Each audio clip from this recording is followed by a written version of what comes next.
njeriu pa frikë nuk do të ishte ai që është. Por në momentin që njeriu e aktivizon frikën më shumë se sa duhet, ose nga diçka që nuk duhet, edhe ajo i shkakton sfida dhe i shkakton të lashe. Andaj frika si ndjenjë e brendshme e njeriu është e domosdoshme që njeriu të mobilizohet në momente të caktuara. Njeriu të përgatitet për sfida të caktuara.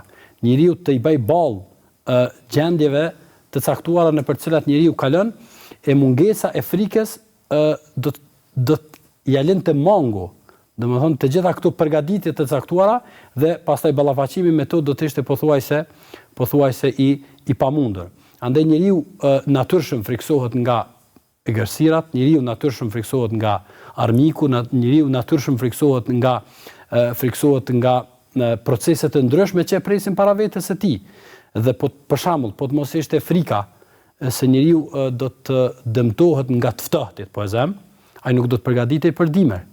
Po të mos ishte frikas e mbetjes pa ushqim për shembull, në rrethana të caktuara ai nuk do të përgatitej për ta. E kështu me radhë, domethënë, procese të ndryshme që njeriu i paraprin me frikën e cila e çon atë drejt përgatitjes së caktuar, drejt marrjes së masave të caktuara, të cilat sigurisht se do t'i nevojiten atij e do t'ia lehtësojnë pastaj ballafaqimin me to.